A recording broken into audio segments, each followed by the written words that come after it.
Hello everyone. तो आज हम थ्री फेज इंडक्शन मोटर पढ़ने वाले हैं और हम एग्जाम ओरिएंटेड पढ़ेंगे, बहुत ज़्यादा डीप कंसेप्ट नहीं पढ़ेंगे। ठीक है, okay. Three phase induction motor में पहला प्रश्न कभी कभी ये पूछा जाता है कि हम थ्री फेज इंडक्शन मोटर को ज़्यादातर इंडस्ट्रीज में क्यों यूज करते हैं। तो उसका कारण है कि थ्री फेज इंडक्शन मोटर की जो डिजाइन होती है वो सिंपल होती है, डिजाइन सिंपल होती है और स्ट्रेंथ अच्छी होती है, रग्ड स्ट्रक्चर होता है, इस वजह से हम इसका प्रयोग करते हैं। कॉस्ट जो होती है वो थ्री फेज इंडक्शन मोटर की कम होती है। मेंटेनेंस आसान होता है और सस्ता होता है, दोनों चीजें हैं।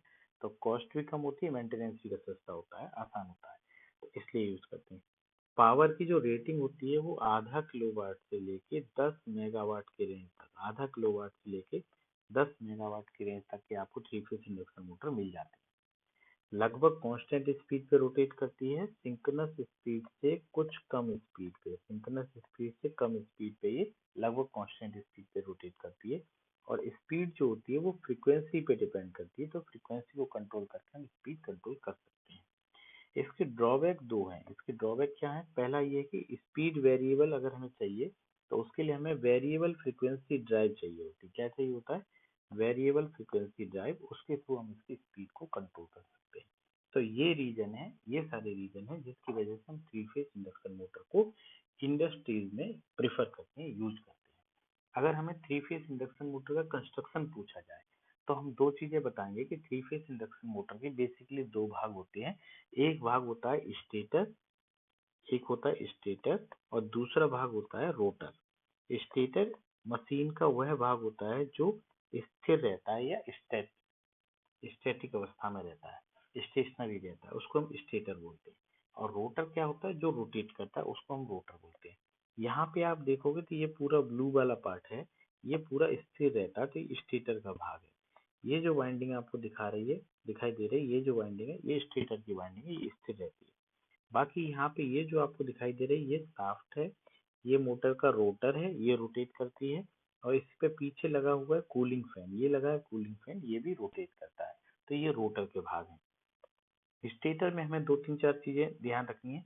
ये स्टेटर का बेस है पूरा, ये स्टेटर का बेस है, ये माउंटिंग होल है जिसपे से कसा जाएगा, ये टर्मिनल बॉक्स है जहाँ से हम कनेक्शन देंगे।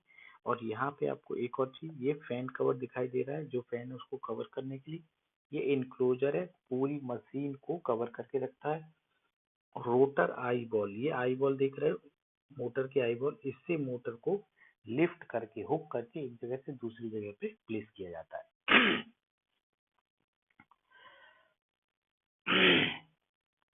इसके बाद रोटर वाली चीजें देखो, ये रोटर का शाफ्ट है, यहाँ पे शाफ्ट की ये रोटर शाफ्ट है ना, ये पूरा रोटर है। यहाँ रोटर में एंड रिंग की स्क्वायरल के इस टाइप का रोटर है, यहाँ पे एंड रिंग लगी हुई है और ये रोटर का फैन है, तो ये रोटर का भाग है। तो स्टेटर पे हमने तीन चार चीजें पढ़ी, क्या क्या?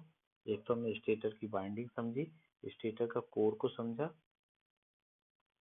स्टेटर की बाइंडिंग, स्टेटर की कोर, है ना, टर्मिनल बॉक्स देखा, उसको कवर करने के लिए एनक्लोजर देखा, बेस देखा, ये सारी चीजें हमने कहाँ पढ़ी? स्टेटर पे पढ़ी। ठीक है। रोटर पे हमने रोटर शाफ्ट पढ़ी, रोटर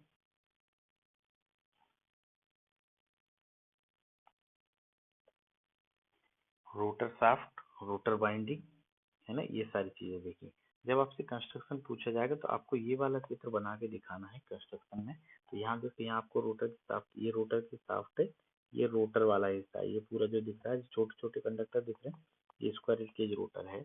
इसमें यहाँ जो दिखाई दे रहा है ये स्टेटर के स्लॉट है, ये स्टेटर की बाइंडिंग भरी गई है, ये मोटर का बेस है ना, ये टर्मिनल बॉक्स है, ये क्या है? Terminal box. इस वाले चित्र को बनाने की प्रैक्टिस कर लेना। तो दो भाग हैं मेनली, स्टेटर और रोटर। स्टेटर में देखो, स्टेटर किसका बना है? स्टील फ्रेम, ये याद रखना आपको। किसका बना है? स्टील फ्रेम का बना है। हॉलो स्ट्रक्चर है, कैसा? खोखला या हॉलो। ये देखो, ये हॉलो स्ट्रक्चर है, स्ट्रक्चर और स्टील का बना हुआ। यहाँ पे क्या है? ये स्लॉट्स हैं, यहाँ देखो एक लाइन लिखी हुई है, having number of evenly space slot. क्या को एक जैसे स्पेस स्लॉट है, एक जैसे, जिनकी स्पेसिंग लगभग एक जैसी, सेम डिस्टेंस है, उसमें हम क्या करेंगे? बाइंडिंग को रखेंगे। ये कॉपर की बाइंडिंग रखी गई है। मटेरियल याद रखना, बाइंडिंग कॉपर की है, फ्रेम पूरा स्टील का है। फ्रेम किसका है, स्टील का है।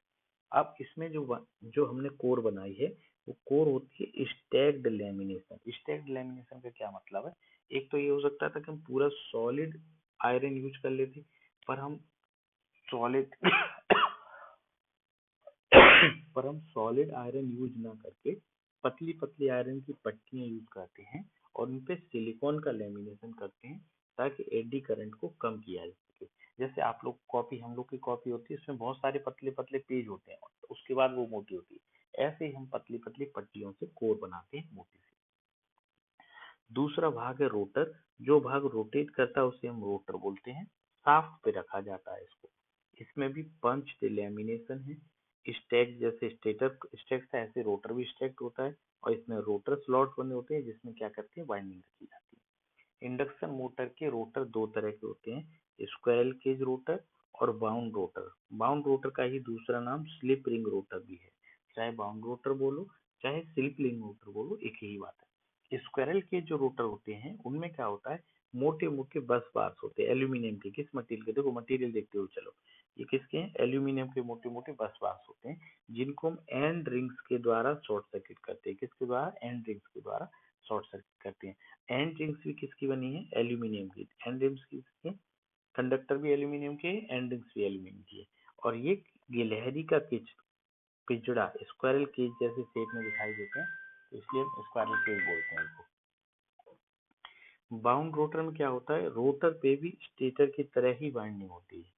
बाउंड रोटर में रोटर पे भी स्टेटर की तरह ही वाइंडिंग की जाती है, ये बाउंड रोटर होता है। यहाँ चित्र देख लो, देखो ये स्क्वायरल केज का चित्र है, तो यहाँ पे देखो ये मोटे मोटे एल्यूमिनियम के बार हैं, मोटे मोटे एल्यूमिनियम के कंडक्टर्स हैं, और ये एंड रिंग के द्वारा शॉर्ट सर्किट है। दो एंड रिंग होगी और वो भी किसकी होंगी, एल्यूमिनियम की। एक एंड रिंग और ये दो रिंग, इनके द्वारा क्या होगा, ये वायर शॉर्ट सर्किट है, ये क्या है, आपस में शॉर्ट सर्किट है। अब यहाँ पे बीच में एयर दिखाई दे रही है, पर प्रैक्टिकली एयर ना होकर इसमें मटेरियल भरा रहता है। कंडक्टर के बीच में क्या भरा है, मटेरियल भरा रहता है, ताकि कोर लॉसेस को कम से कम किया जा सके। दूसरा जो रोटर का टाइप था वो बाउंड रोटर है। दूसरा रोटर क्या है, बाउंड रोटर। तो इसमें क्या होता है, स्टेटर की तरह ही रोटर पे भी वाइंडिंग की जाती है, और इस वाइंडिंग को जो कनेक्शन दिया जाता है रोटर वाली, उसको देते हैं स्लिप रिंग के द्वारा। ये देखो रिंग है, स्लिप रिंग, इनके द्वारा कनेक्शन किया जाता है बाउंड रोटर के केस में। कंस्ट्रक्शन का ये वाला चित्र और देख लो, ये और अच्छा क्लियर दिखाई देगा। इसको बोलते हैं कट सेक्शन व्यू। क्या बोलते हैं, कट सेक्शन व्यू। तो ये आई वोल्टेज जिससे पिक किया जाता है, ये स्टेटर की वाइंडिंग है पूरी, ये स्टेटर की कोर है। देखो कोर में आपको ऐसे दांतेदार वो दिखाई दे रहे हैं अलग अलग, इसका मतलब स्टैक्ड कोर है। कैसी, स्टैकिंग की गई है ना। ये रोटर की वाइंडिंग है, ये रोटर की वाइंडिंग है। ये देखो अब बाउंड रोटर है, रोटर पे बाइंडिंग की गई, तो यहाँ स्लिप रिंग लगी, ये तीनों स्लिप रिंग है, ये तीनों से यहाँ स्लिप रिंग, ये ब्रशेस के द्वारा कनेक्शन किया जाता है। ठीक है। अब आपसे ये प्रश्न पूछा जाता है कि स्क्वायरल केज इंडक्शन मोटर में बाउंड रोटर इंडक्शन मोटर में अंतर बताओ। तो अंतर को हम थ्री टेबल वाले से समझेंगे। तो सबसे पहले तो फीचर, तो यहाँ मैंने पूरा नाम लिखा है, SCIM शॉर्ट में लिखा है, पूरा नाम squirrel cage induction motor. WRIM मतलब wound rotor induction motor, SRIM मतलब स्लिप रिंग इंडक्शन मोटर। अब इनका देखो कंस्ट्रक्शन का क्या अंतर है। कंस्ट्रक्शन के बेस पे यहाँ पे क्या करेंगे, मोटे मोटे रोटर बार यूज किए जाएंगे स्क्वायरल केज में, जो एंड रिंग के द्वारा शॉर्ट सर्किट होंगे। बाउंड रोटर में क्या होंगे, थ्री फेज बाइंडिंग यूज की जाएगी और स्लिप रिंग के द्वारा कनेक्शन किए जाएंगे। बाउंड रोटर में क्या होगा, स्लिप रिंग, इसीलिए इसका नाम दूसरा स्लिप रिंग इंडक्शन मोटर है। एक्सटर्नल रेजिस्टेंस को स्लिप रिंग के द्वारा जोड़ सकते हैं। स्लिप रिंग के द्वारा कनेक्शन दिया गया है, कॉपर की बाइंडिंग है, तो उसमें बाहर से एक्स्ट्रा रेजिस्टेंस जोड़ा जा सकता है, इसमें बाहर से रेजिस्टेंस नहीं जोड़ा जा सकता है। स्क्वायरल केज में बाहर से रेजिस्टेंस नहीं जोड़ सकते। एक मेथड होता है स्पीड कंट्रोल का, जिसमें हम लोग क्या करते हैं, रोटर रेजिस्टेंस को बढ़ा के स्पीड को और इन स्टार्टिंग टॉर्क को कंट्रोल करते हैं। तो वो केवल और केवल बाउंड रोटर में संभव है, स्क्वायरल केज इंडक्शन मोटर में वो संभव नहीं है। स्टार्टिंग टॉर्क जो होता है वो बाउंड रोटर का अच्छा होता है। बाउंड रोटर का स्टार्टिंग टॉर्क, रनिंग टॉर्क दोनों अच्छे होते हैं, स्क्वायरल केज का कम होता है। देखो बाउंड रोटर का मतलब है, हम लोगों ने ड्रिलिंग मशीन देखी, तो ड्रिलिंग मशीन में क्या होता है, बाउंड रोटर यूज किया जाता है क्योंकि उसको ज्यादा टॉर्क चाहिए होता है। और जो हमारे फैंस होते हैं, उन फैंस में single phase squirrel cage induction motor use होती है। स्क्वायरल केज के दो तीन फायदे हैं, देखो अभी तुरंत समझ। स्क्वायरल केज का फायदा ये है कि छोटा कॉम्पैक्ट साइज में बनेगा, कंपेरेटिवली सस्ती कॉस्ट में आएगा, मेंटेनेंस आसान होगा, इफिशियंसी अच्छी होगी। ये स्क्वायरल केज के फायदे हैं। उसके उसका नुकसान क्या है या इसकी वजह से हमें ड्रॉबैक क्या मिलता है? ड्रॉबैक ये मिलता है कि टॉर्क कम होता है। टॉर्क क्या होता है? कम होता है, उतना टॉर्क डेवलप नहीं होता और स्टार्टिंग करंट का मान ज्यादा होता है। स्टार्टिंग करंट क्या होगी? हाई होगी, जो कि खराब बात है, हाई नहीं होना चाहिए। और इस वाले में स्टार्टिंग करंट लोअर होती है, किसमें? बाउंड रोटर वाले। स्पीड कंट्रोल स्टार्टिंग का इसका डिफिकल्ट होता है, स्पीड कंट्रोल कठिन है स्क्वायरल केज का, पर इसमें स्पीड कंट्रोल आसान है, इजियर है और ज्यादा रेंज मिल जाएगी। एफिशिएंसी स्क्वायरल केज की अच्छी है, मेंटेनेंस कॉस्ट कम है, खरीद में सस्ता पड़ेगा और फैंस पंप वगैरह में यूज हो जाएगा। ये वाला महंगा पड़ता है खरीदने में, मेंटेनेंस भी ज्यादा पड़ेगा, दोनों पे वाइंडिंग है, ब्रशेस हैं, स्लिप रिंग है, तो इस वजह से ज्यादा महंगा पड़ेगा। और एफिशिएंसी जो होती है वो थोड़ी कम होती है क्योंकि रोटर पे कॉपर लॉसेस बढ़ गए, बाइंडिंग होनी है तो कॉपर लॉसेस रोटर पे बढ़ जाते हैं, इसलिए इसकी एफिशिएंसी कम हो जाती है। अब हम इसके पढ़ते हैं प्रिंसिपल और वर्किंग। आपसे पूछा जाएगा प्रिंसिपल और वर्किंग बताओ, तो प्रिंसिपल में आप बताओगे, प्रिंसिपल है फैराडे का इलेक्ट्रोमैग्नेटिक इंडक्शन का नियम। क्या है? Faraday's law of electromagnetic induction. जिस प्रिंसिपल पे ट्रांसफार्मर काम करता है उसी प्रिंसिपल पे थ्री फेज इंडक्शन मोटर काम करती है। करती कैसे काम है, कार्यविधि समझो। तो यहाँ पे हमें दिखाई दे रही है थ्री फेज बैलेंस सप्लाई अगर हम देंगे फेज ए में, फेज बी में और फेज सी में, अगर थ्री फेज बैलेंस सप्लाई दोगे, देखो थ्री फेज बैलेंस सप्लाई को अगर 120 डिग्री पर मैकेनिकल, देखो फेज ए वाली वाइंडिंग का एंगल, सी वाली का एंगल और बी वाली का एंगल, इन तीनों का एंगल बनाओगे तो 120 डिग्री बनेगा। तो इनको हमने रखा भी 120 डिग्री पे है और बैलेंस सप्लाई भी दे रहे हैं। तो अगर ऐसी दोनों कंडीशंस फुलफिल होंगी तो रोटेटिंग मैग्नेटिक फील्ड बनेगा। कैसा मैग्नेटिक फील्ड बनेगा? Rotating magnetic field. कब बनेगा? जब हम बैलेंस थ्री फेज वाइंडिंग को बैलेंस थ्री फेज सप्लाई देंगे। बैलेंस थ्री फेज वाइंडिंग को बैलेंस थ्री फेज सप्लाई देने से रोटेटिंग मैग्नेटिक फील्ड बनता है और ये rotating magnetic field synchronous speed से रोटेट करेगा। सिंक्रोनस स्पीड मतलब 120 एफ अपॉन पी से रोटेट करेगा। यहाँ देखो इसमें क्या होगा, इस वाले चित्र में देखो, ये ज्यादा अच्छा है।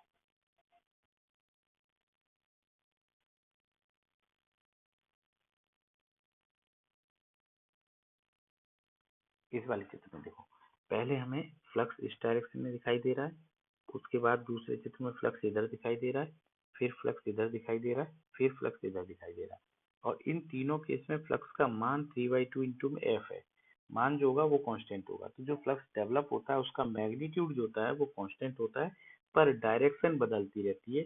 इसीलिए ऐसा प्रतीत होता है जैसे फ्लक्स रोटेट हो रहा है और इसी को हम रोटेटिंग मैग्नेटिक फील्ड कहते हैं। जैसे हमने क्या देखा है, जो पंखा है जो रोटेट करता है तो स्लो स्पीड में रोटेट करता है, तब तो हम उसमें अंतर कर पाते हैं, पर जब तेज रोटेट करता है वो कंटिन्यूस बनता है। तो ऐसे ही फ्लक्स की डायरेक्शन इतना तेज चेंज होती है तो हम उसको ये मानते हैं कि ये रोटेट कर रहा है, रोटेटिंग मैग्नेटिक फील्ड है। अब ये रोटेटिंग मैग्नेटिक फील्ड, अब देखो इसके आगे की कहानी सुनो।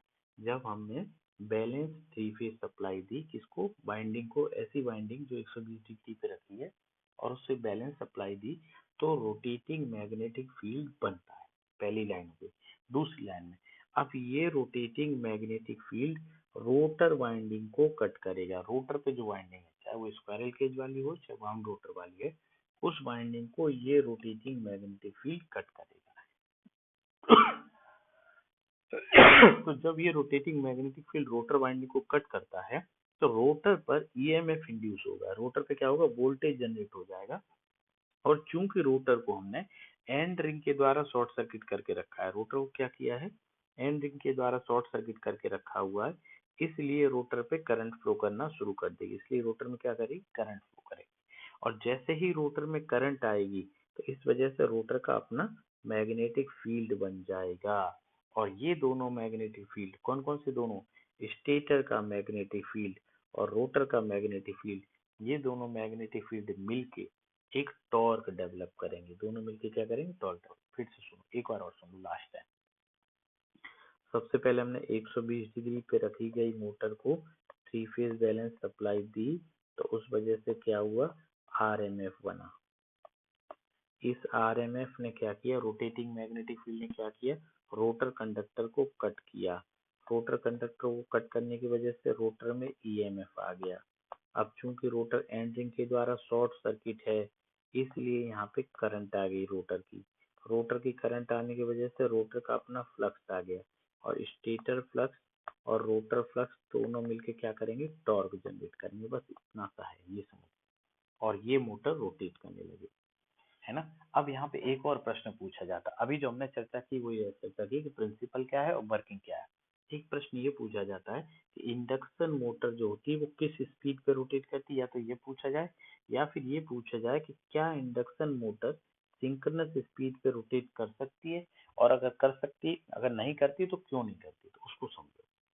मान लो इंडक्शन मोटर की स्पीड बढ़ रही है और बढ़ के सिंक्रोनस स्पीड के बराबर हो गई, और जब रोटर सिंक्रोनस स्पीड पर रोटेट कर रहा होगा तो रोटर सिंक्रोनस स्पीड पे है, और स्टेटर का जो फ्लक्स जनरेट हुआ था वो भी सिंक्रोनस स्पीड पे है। अगर दोनों सेम स्पीड पे होंगे तो फ्लक्स कट होना बंद हो जाएगा। ऐसे समझो, अगर दो बाइक सेम स्पीड से चलेंगी तो कोई भी बाइक किसी दूसरे को क्रॉस नहीं कर पाएगी, पास नहीं कर पाएगी, मतलब फ्लक्स कट होना बंद हो जाएगा।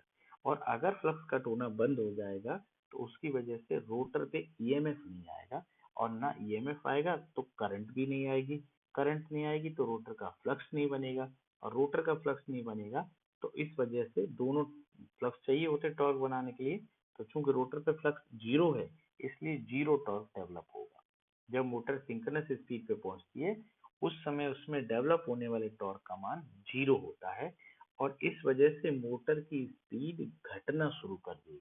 सिंक्रोनस स्पीड पे वो रोटेट नहीं कर सकती क्योंकि उस समय उसमें टॉर्क का मान जीरो है। तो जैसे ही स्पीड घटेगी वैसे ही फिर से टॉर्क कट होना शुरू हो जाएगा, और अगर फिर से टॉर्क कट होगा तो फिर से ईएमएफ आएगा, फिर से करंट आएगी, फिर से रोटर फ्लक्स आएगा, और ये दोनों फ्लक्स रोटर और स्टेटर फ्लक्स मिलकर टॉर्क को डेवलप करेंगे। इसलिए मोटर सिंक्रोनस स्पीड से कुछ कम स्पीड पे रोटेट करेगी। इसको मैंने यहाँ लिखा है, इसको पढ़ लेते हैं एक बार, आपको लिखना भी है ना। अगर रोटर रन करेगा सिंक्रोनस स्पीड पे, मतलब सेम स्पीड पे रन करेगा किसके, रोटेटिंग मैग्नेटिक फील्ड के, तो रोटर ऐसा प्रतीत होगा जैसे स्टेशनरी है किसके रिस्पेक्ट में, आरएमएस। अरे दो चीजें सेम स्पीड पे रोटेट करती हैं तो एक दूसरे के रिस्पेक्ट में स्टेशनरी होती हैं। एग्जाम्पल के तौर पे जब आप बस में बैठे हो तो आपकी स्पीड और बस की स्पीड बराबर होती है, तो आप और बस दोनों आपस में स्टेशनरी हो। ग्राउंड के रिस्पेक्ट में बस जरूर मूव कर रही है पर आपके रिस्पेक्ट में वो स्टेशनरी है। इस वजह से रोटर जो होगा वो आरएमएफ के रिस्पेक्ट में स्टेशनरी हो जाएगा, और अगर रोटर आरएमएफ के रिस्पेक्ट में स्टेशनरी हो जाएगा तो कोई फ्लक्स कट नहीं होगा, और अगर फ्लक्स कट नहीं होगा तो कोई करंट उत्पन्न नहीं होगी, और इस वजह से कोई भी टॉर्क डेवलप नहीं होगा। और टॉर्क अगर डेवलप नहीं होगा तो रोटर स्पीड क्या होगी, कम होने लगेगी, फॉल हो जाएगी, और रोटर स्पीड अगर कम हो जाएगी इस वजह से फिर से फ्लक्स कट होना शुरू हो जाएगा, और मोटर इसी स्पीड पे रोटेट करती रहेगी। मतलब इंडक्शन मोटर सिंक्रोनस स्पीड से कुछ कम स्पीड पे रोटेट करेगी, और वो कुछ कम स्पीड कितनी होगी, उसी स्पीड को बोलते हैं स्लिप स्पीड। उस स्पीड को क्या बोलेंगे, स्लिप स्पीड बोलेंगे। मतलब सिंक्रोनस स्पीड और रोटर स्पीड का जो अंतर है, एग्जांपल के तौर पे मान लो सिंक्रोनस स्पीड है 1500 आरपीएम, अगर 4 पोल मोटर है तो उस केस में सिंक्रोनस स्पीड आएगी 1500 आरपीएम, और अगर रोटर की स्पीड 1440 आरपीएम है तो स्लिप स्पीड का मान आएगा 60 आरपीएम। स्लिप स्पीड का मान कितना आ जाएगा, 1500 माइनस 1440 बराबर 60 आरपीएम। तो इतनी कम स्पीड पे ये मोटर रोटेट कर रही होगी, मतलब मोटर जो होगी वो सिंक्रोनस स्पीड से 60 कम 1440 आरपीएम पे रोटेट कर रही होगी। अब एक और फॉर्मूला होता है स्लिप का, तो स्लिप बराबर होता है N S minus N R upon N S, upon क्या होगा, एन एस। स्लिप जो होती है वो यूनिट लेस होती है, क्या होती है, यूनिट लेस। तो यहाँ पे अगर मोटर सिंक्रोनस स्पीड पे होगी, अगर मोटर किसी स्पीड पे होगी, सिंक्रोनस स्पीड पे होगी, तो एन आर बराबर क्या आ जाएगा, इस केस में एन आर बराबर हो जाएगा एन एस के, तो इस केस में एस बराबर हो जाएगा N S minus N R की जगह भी एन एस रख दूंगा, अपॉन एन एस करूंगा तो ये आ जाएगा जीरो। स्लिप का मान कितना आ गया, जीरो आएगा। और जब मोटर स्टेशनरी है, जब रोटर स्टेशनरी है तो एन आर का मान कितना हो जाएगा, जीरो, चूंकि मोटर रुकी है, तो स्लिप बराबर आ जाएगा N S minus zero upon N S, तो ये आ जाएगा वन। एन एस से एन एस एक बार कट जाएगा, स्लिप का मान कितना आ जाएगा, one. Stand still pay slip का मान वन होता है, या स्टेशनरी कंडीशन में स्लिप का मान क्या होता है, वन होता है। और जब परसेंटेज में डिनोट करना होता है तो 100 से गुणा कर देते हैं। एक और क्वेश्चन डायरेक्टली पूछा जा सकता है कि इंडक्शन मोटर के केस में पावर फ्लो डायग्राम बताओ कि पावर फ्लो कैसे होता है। तो सबसे पहले इनपुट पे जो टर्मिनल बॉक्स है वहां थ्री फेज सप्लाई दोगे, तो उसका फॉर्मूला होता है root three V L into में आई एल कॉस थीटा। इतनी इनपुट पावर दोगे। इस इनपुट पावर में से दो लॉसेस होंगे, एक तो होगा स्टेटर का कॉपर लॉसेस और दूसरा स्टेटर का कोर लॉस। इनपुट पावर जो आपने दी उसमें से दो लॉस हो गए, कौन कौन से? स्टेटर कॉपर लॉस, स्टेटर की बाइंडिंग में उसके रेजिस्टेंस के कारण जो लॉस होता है आई स्क्वायर इंटू में आर, उसको हम बोलेंगे स्टेटर कॉपर लॉस। और दूसरा होगा स्टेटर की कोर में जो लॉस होता है, आयरन वाले भाग में जो लॉस होगा उसको कोर लॉसेस बोल देंगे। कोर लॉसेस के दो भाग होते हैं, हिस्टैरिसीस लॉसेस और एडी करंट लॉसेस। ट्रांसफार्मर में आपने पढ़ा है, आगे लॉसेस पढ़ाएंगे तब हम चर्चा करेंगे। इसके बाद ये दोनों लॉस निकलने के बाद जो पावर बचती है उसको बोलेंगे एयर गैप पावर। उसको क्या बोलेंगे? एयर गैप पावर बोलेंगे। जो पावर बचेगी उसको बोलेंगे air gap power. Air gap power का एक और नाम है, उसको बोलते हैं रोटर इनपुट पावर। यही पावर कहाँ जा रही है? रोटर के इनपुट पे जा रही है, तो इसको हम रोटर इनपुट पावर को बोलते हैं। अब रोटर इनपुट पावर में से रोटर कॉपर लॉसेस और रोटर कोर लॉसेस निकलेंगे। रोटर कॉपर लॉसेस निकलेंगे और इसी के साथ रोटर कोर लॉसेस निकलेंगे, रोटर के कोर लॉस। एक्चुअली रोटर में जो कोर लॉसेस होते हैं उनका मान बहुत कम होता है। रोटर में होने वाले कोर लॉसेस का मान बहुत कम होता है। बहुत कम इसलिए होता है क्योंकि कोर लॉसेस डिपेंड करते हैं वोल्टेज पे, और रोटर पे इंड्यूस वोल्टेज का मान कम होता है, तो इसलिए रोटर कोर लॉसेस का मान बहुत कम होता है, तो उसको निग्लेक्ट कर दिया है। तो एयर गैप पावर में से या रोटर इनपुट पावर में से ये दोनों लॉसेस निकालने के बाद में जो पावर बचती है उसको बोलते हैं कन्वेंशनल पावर। इसी का दूसरा नाम है मैकेनिकल पावर। कन्वेंशनल पावर या फिर मैकेनिकल का पावर है, कन्वर्जन पावर। इसका फॉर्मूला होता है इंड्यूस्ड टॉर्क इनटू में ओमेगा एम। तो इस मैकेनिकल पावर में से जब हम फ्रिक्शन और विंडेज लॉसेस को निकाल देंगे, कौन से लॉसेस को निकाल देंगे? फ्रिक्शन और विंडेज लॉसेस को निकाल देंगे। इसके अलावा और भी जो छोटे छोटे लॉसेस बचे उन सबको निकाल देंगे, तब जो मुझे मिलेगी फाइनली वो मिलेगी आउटपुट पावर। तो देखो हमने तीन चार पावर पढ़ी, यहाँ पढ़ते हैं, समझते हैं। सबसे पहले इनपुट पावर। इनपुट पावर में से दो लॉस कौन से निकले? Stator copper losses, stator core losses. उसके बाद में जो पावर आई air gap power. Air gap power में से रोटर कॉपर लॉसेस और रोटर कोर लॉसेस निकले। उसके बाद में जो पावर आई वो मैकेनिकल पावर। मैकेनिकल पावर में से फ्रिक्शन और विंडेज लॉसेस निकले। उसके बाद जो पावर मिलेगी वो मिलेगी आउटपुट पावर। उसके बाद क्या मिलेगी? आउटपुट पावर मिलेगी। ठीक है, तो ये पावर फ्लो डायग्राम है। अगर जनरेटर का पावर फ्लो डायग्राम पूछा जाता है तो इसका उल्टा बनेगा। उसमें इनपुट पे जो हम देते हैं वो कौन सी पावर देंगे? मैकेनिकल पावर देंगे, इनपुट में मैकेनिकल पावर। और इस इनपुट मैकेनिकल पावर में से पहले फ्रिक्शन और विंडेज निकालोगे, तब जो पावर मिलेगी वो मैकेनिकल पावर मिलेगी। फिर उसमें से रोटर कॉपर लॉस से रोटर कोर लॉस निकालोगे, फिर क्या मिलेगी? Air gap power. उसमें से stator copper loss, stator core loss निकालोगे। उसके बाद जो जनरेट होकर इलेक्ट्रिकल पावर मिलेगी उसको बोलेंगे आउटपुट पावर। ठीक है, थैंक यू सो मच। आज का लेक्चर यहीं तक रखते हैं।